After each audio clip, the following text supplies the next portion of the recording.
You know, it's funny. I wanted to come on live really quickly again. My issue is education.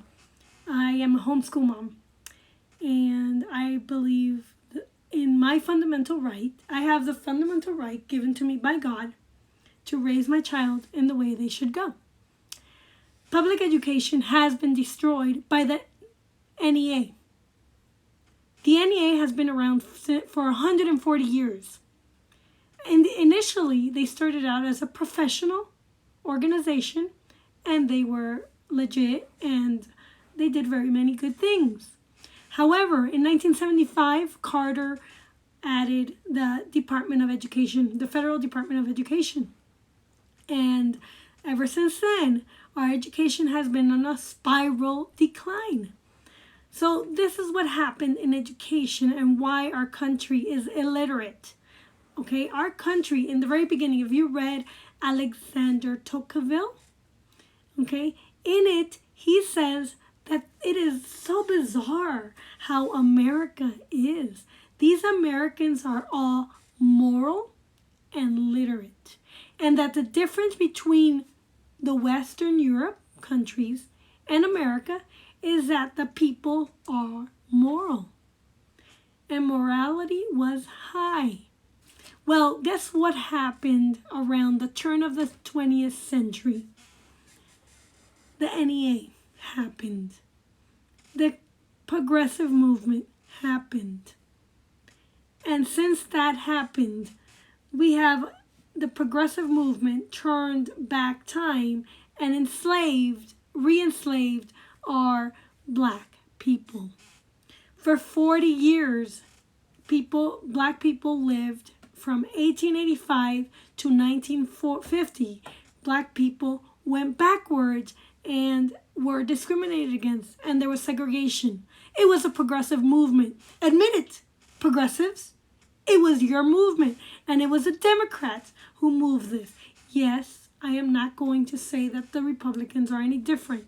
There were Republicans in that time that were progressive as well, and undermining our freedoms and liberties. It was Woodrow Wilson who, in 1913, expanded the government. It was Woodrow Wilson that is to blame for this expansion in government and this fat, bloated, selfish government we have raised for 100 years that has destroyed our country. The progressive movement has tried to centralize power in the federal government. The federal government is limited. Do you hear me? It's a limited government. States have the power to reel back those powers that the government is trying to take away from them. I am not trying to destroy education. The education has been destroyed. For 100 years, they have been trying to destroy our education.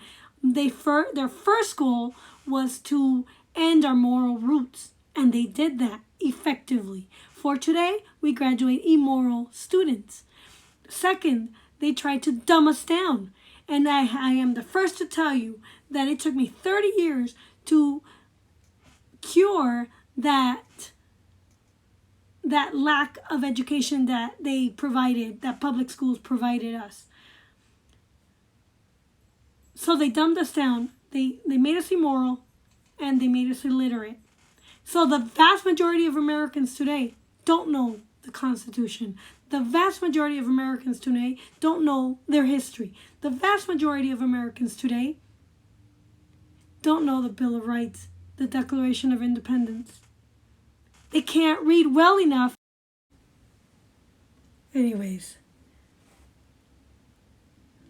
I was telling you that education in this country is no longer what it used to be. We used to be a literate nation. We used to be a moral nation. We've lost both. And I think that the best way to fix education is to defund education. And parents need to be involved. They are the primary educators. Teachers are the secondary educators. They need to work together. Our district elected officials at the board level, at the school board level, their duty is to bring that vision of the community, of the taxpayers who elect them, into our education. And they are allowed to pick the curriculum. They have the power to pick the curriculum and the textbooks and oversee the schools. That said, we have people in power who are useful idiots. That's the best word I could find.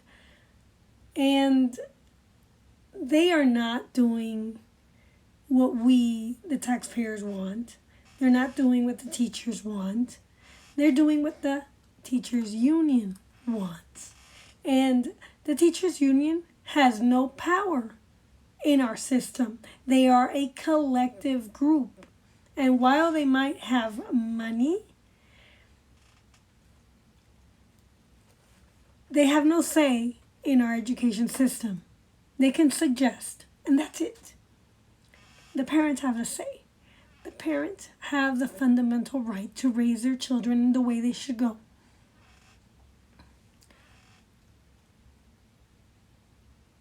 It is their duty.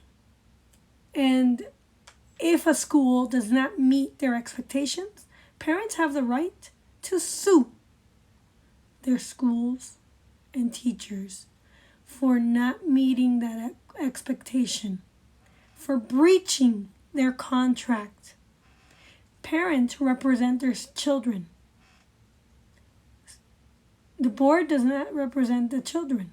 The board represents the taxpayers.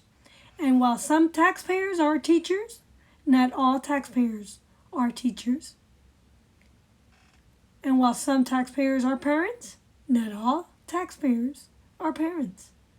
And we are currently involuntarily being robbed of our property rights because the government is collecting taxes for the schools. And so the schools are not only making money off of our property taxes, but they're also being funded by the federal government, which has strings attached.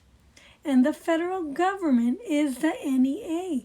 They hire people that are in favor of the NEA. And the NEA is very influential from the top down.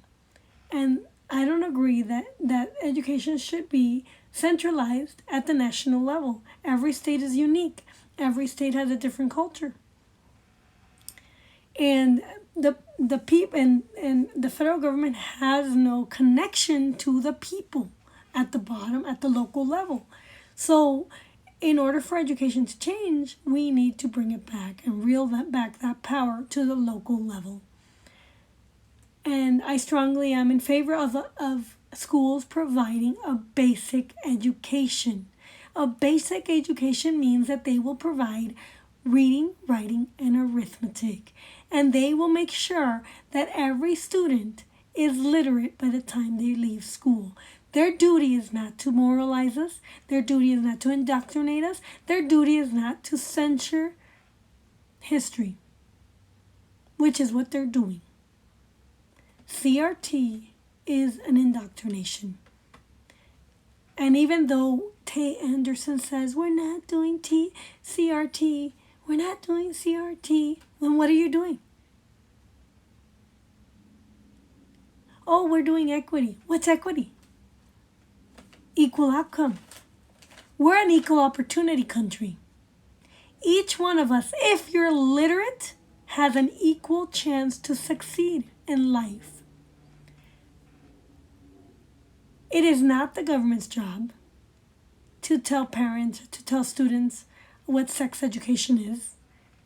It is a parent's job to educate their kids on what's gonna the changes of womanhood or manhood. It is not. So sex education is part of CRT. It is a way to demoralize our students.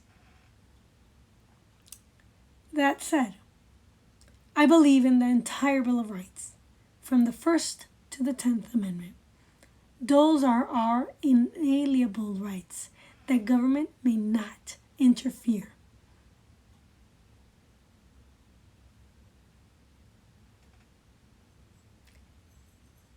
I believe in the Articles. The Articles regulate government. Article 1 is for Congress. Article 2 is for President. The President has no power. The executive branch has no power. Their power is to influence. They have influential power. They have treaty-making power. Executive orders are not law. They don't make law. They're not the strongest branch. The strongest branch is Congress. Congress makes law. They represent us individually. The courts, the Supreme Court, the courts at the local level, they have no power either. They're the weakest branch. All they do is interpret the law and make sure that it goes with the Constitution. They make opinions for the Congress to make law. Roe is not law. It is not settled law. There is no law in the books. It is the duty of Congress to debate and argue life, liberty, and property. It is the duty of the court to make sure that that every law is pursuant to the Constitution. And if it's not pursuant to the Constitution, it's null and void. And we, the people, don't have to follow it. Of course, you have to understand that if there is a law that is not constitutional, you must stand up and take that risk of being like Rosa Parks did, where she sat on the bus and she said, I'm not moving. You're not going to make me move to the back of the bus? No, that's unconstitutional. And I'm way too tired today to fight with you. You could go to the back of the bus if you like, but I'm going to stay right here. And that's what she said. And she paved the way for how we need to stand up to these unconstitutional laws peacefully. Do you have that? The court is the weakest branch. The executive has no power. They have influential power. The Congress has the power. The House of Congress has the power to make laws because they represent us. In the U.S., the Senate represents the states. Amendment 17 is unconstitutional and it contradicts the Articles. Article 3 talks about the judges. Article 4, Article 5, Article 6 tell you how you can amend, how you can advocate. And I don't have it in front of me right now. But read the Articles. That's what regulates. And currently, the Fed is printing money, and it's unconstitutional to print money. In Article 1, it says that the Congress has no power to print money. So in order to end the Fed, we must bring back gold and silver coins into circulation so that it creates a competing market with the dollar, and we could end the Fed and go back to gold coining money. The states can help by introducing legislation that coins money. Not that coins money, that actually brings those coins into circulation. But we need to end the Fed. But we can't do it because that's like our